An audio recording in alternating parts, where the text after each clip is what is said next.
Chapter 1. The Monkey King's Rise to Power. The Immortal Struggle to Make a Living. In the Eastern Victory Divine Continent, within the borders of the Owleye Kingdom, there is a celestial mountain known as Flower Fruit Mountain. At the top of the mountain, there stood a mystical stone that absorbed the essence of heaven and earth. One day, the celestial stone suddenly cracked open, and a stone egg rolled out from within. The egg took shape in the wind and unexpectedly turned into a stone monkey.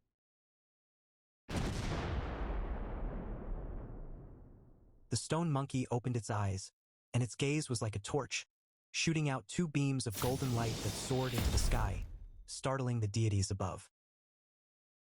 As soon as the stone monkey entered the world, he was able to walk and jump. When thirsty, drink from the clear spring of the mountain stream. When he was hungry, he would eat the magical fruits of the mountain. He lived a carefree life among the myriad beasts of the mountain. However, this fellow was no simple character. One evening, the stone monkey quietly slipped to an old tree. The old monkey had already been waiting for him there. "Brother, is everything arranged?" the stone monkey asked in a lowered voice. The old monkey squinted his eyes, smiling mysteriously. "Don't worry, I've taken care of everything. Tomorrow we'll proceed according to plan, and I guarantee you'll become the Monkey King." The stone monkey patted the old monkey's shoulder, grinning from ear to ear.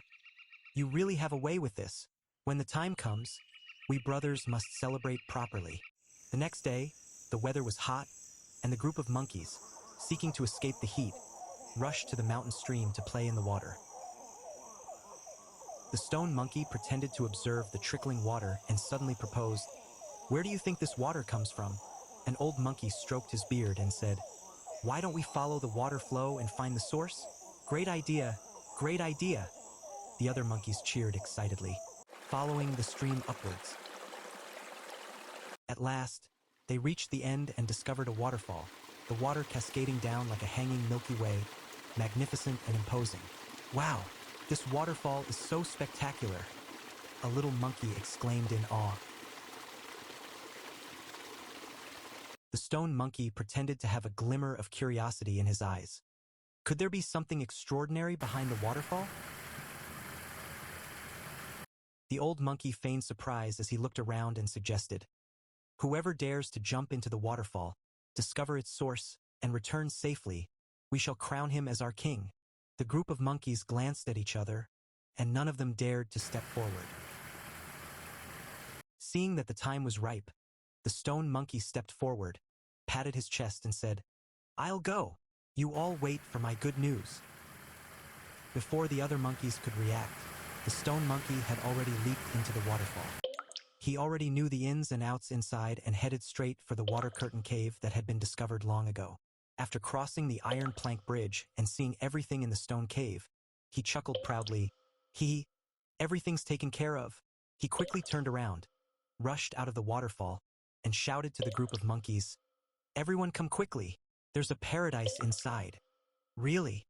the monkeys responded with skepticism. The old monkey fanned the flames of excitement on the side. "I don't think the stone monkey is lying. Everyone, let's go in and take a look." The group of monkeys excitedly followed the stone monkey, passing through the waterfall and entering the water curtain cave. Upon seeing the beautiful scenery inside the cave, they were all stunned. "This is amazing. Now, whenever it rains or the wind blows, we have a place to hide," one monkey cheered. The old monkey stepped forward and said solemnly, "We once agreed that whoever can discover the source shall be our king. Now, is everyone willing to honor that promise?" "We are willing. We are willing," the monkeys responded in unison. "Great. From this day forth, the stone monkey will be our Monkey King," the old monkey declared. "Bow to the beautiful Monkey King." The troop of monkeys knelt in reverence. The stone monkey appeared humble as he waved his hand dismissively, but inside, he was overjoyed. "We are all brothers. There's no need for such formalities." That night, the stone monkey and the old monkey secretly raised their cups in celebration deep within the water curtain cave. "Brother, your scheme is truly brilliant," the stone monkey laughed. The old monkey shook his head, saying, Not at all. It's mainly because of your acting skills that everyone fell for it. The stone monkey winked and replied, "From now on, with us brothers working together, this flower fruit mountain will be our domain." From then on, the stone monkey proclaimed himself king, known as the Monkey King. Every day, he led the group of monkeys in playful antics, and they lived a very happy life. In the blink of an eye, hundreds of years have passed.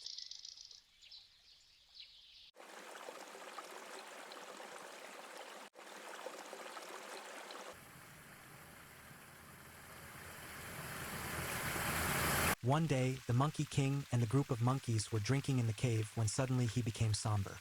"Your Majesty, what's wrong?" a concerned monkey asked. The Monkey King sighed and said, "Although we are happy, we ultimately cannot escape aging and death. I don't want to part ways with you all forever." The monkey patted his chest and suggested, "If the king wishes to seek immortality, perhaps you should go visit the immortals and learn their methods for eternal life." "That makes sense." The Monkey King's eyes brightened with hope. "I have decided to sail out to seek the immortals, learn their true ways, and then return to share with all of you." The next day, the group of monkeys prepared a wooden raft and dried fruits for him. The Monkey King bid farewell to the others and embarked on his journey to seek immortality. He sailed on a wooden raft, drifting across the vast ocean. Fortune smiled upon him as the southeast winds blew for several days, carrying him to the shores of the western Bull Island. After coming ashore, he saw many people busy with various tasks. Some were fishing, others were shooting geese, and some were digging for clams. He approached to ask, but his monkey appearance scared those people away, causing them to scatter in all directions. "Am I really that frightening?" The Monkey King touched his face, muttering to himself. "My peculiar attire scared everyone away." Suddenly, an idea struck him, and he stole a set of clothes, put on a hat, and continued on his way. One day, he arrived at the foot of a high mountain. Suddenly, a clear and melodious singing came from halfway up the mountain, with lyrics hinting at the practice of immortality. "This must be a great master," the Monkey King exclaimed with excitement, following the sound. A young man in green was chopping wood. The Monkey King stepped forward and saluted. "Excuse me, young sir, what is the name of this mountain?" The young man turned around, saw the monkey-like figure, and couldn't help but laugh. "This mountain is called Ling Tai Fongsuan Mountain. Are there any immortals in the mountain?" the Monkey King asked eagerly. The young man nodded. "Yes, there is the Shewa Sanshin cave in the mountain, where the Bodhi Patriarch lives. He is a highly enlightened master, but his fees are not low." "Thank you for the information," the Monkey King exclaimed with joy. He hurriedly said goodbye and headed straight into the mountain. Arriving at the cave, he found the entrance tightly shut. On the stone opposite, 10 big characters were carved. Ling Tai Fong Suan Mountain, Xieyu San Xing Cave. As he was about to knock on the door, it creaked open with a squeak, and a celestial boy walked out. The celestial boy smiled slightly. "Are you here to apprenticeship and learn?" "Just to be clear, the tuition is non-negotiable." The Monkey King quickly bowed. "Exactly so.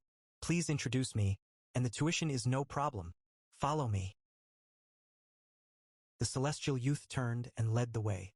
Upon entering the cave, they saw Master Bodhi seated on the teaching platform, flanked by over 30 disciples. The Monkey King approached and knelt in homage. "Where do you come from?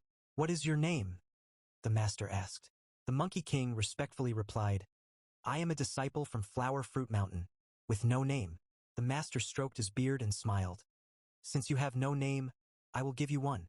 Your surname will be Sun, and your given name will be Wukong. Does that sound good? However, this name comes with a fee." "Thank you for the name, Master," the Monkey King said joyfully, bowing his head. "The additional fee is no problem." From then on, Sun Wukong became a disciple, studying alongside his fellow brothers. He was diligent and eager to learn, showing remarkable intelligence, which endeared him to his master. One night, the master quietly approached Wukong. "Wukong, I believe you have exceptional talent. How about we have a private session just for you?" the master said with a mysterious wink. Wukong scratched his head and replied, "Master, is that appropriate?" The master waved his hand dismissively. What's inappropriate about it? Just promise me you won't show off in front of others. Wukong's eyes sparkled as he said, Got it, got it. You can rest assured, Master. From then on, the Master prepared special lessons for Wukong every day, teaching him profound magical techniques. The Bodhi Patriarch smiled as he looked at son Wukong. All things in the world are composed of the smallest molecules, and all changes in the world stem from this. Before long, Wukong's entire body gradually transformed into countless glowing little molecules.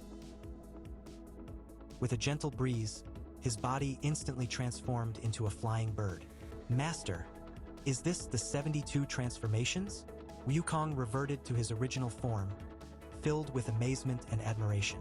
Indeed, once mastered, you can take on the form of anything, the Master said, stroking his beard with a look of satisfaction in his eyes. The Bodhi Patriarch smiled slightly and said, Wukong, everything in the world can be reversed, and gravity is no exception. Master the anti-gravity, and you will soar freely through the skies. Wukong stood atop a high mountain, closing his eyes to feel the breath of nature. Suddenly, his body slowly lifted off the ground, floating in the air. Ha, I'm flying. I can really fly. Wukong shouted with excitement, then darted toward the sky. The clouds raced past him. The stars in the sky shone brightly, and the magnificent mountains and rivers of the earth unfolded beneath him. Master, I can feel the power of the wind. I can fly anywhere. The Master looked at Wukong soaring in the air and nodded in satisfaction. Your talent is extraordinary, but remember, the greater the power, the greater the responsibility. Wukong's skills advanced by leaps and bounds, and even his fellow disciples noticed the changes. Why has Wukong become so mysterious lately? One senior brother expressed his confusion. Recently, why has Wukong become so mysterious? Another senior brother speculated. Yeah, he keeps disappearing in the middle of the night. Could it be that he's sneaking out for a midnight snack? One day, unable to contain his inner pride, Wukong chatted with his fellow disciples in the courtyard. Junior brother, I've heard you've learned a lot of skills recently. Could you demonstrate some? One senior brother asked with a smile. Wukong proudly replied, Of course, just watch. After saying this, he recited a spell and transformed into a towering tree. Wow, this is amazing! The other disciples clapped and praised. The noise from everyone startled the Master. He stepped out of the cave, his expression dark. Who is making this racket? The crowd immediately fell silent. Wukong resumed his original form and stepped forward to bow. Master, it was me entertaining everyone. Please punish me. The Master was so angry that his beard bristled. Wukong, didn't I tell you not to show off in front of others? You're ruining my reputation. Wukong lowered his head and muttered softly, I only wanted to demonstrate. Demonstrate? Do you realize that because of your bragging, the other disciples are clamoring to quit? How can I run my business now? The Master said angrily. Wukong looked up in surprise. Master, is it really that serious? The Master helplessly pressed his forehead and said, What do you think?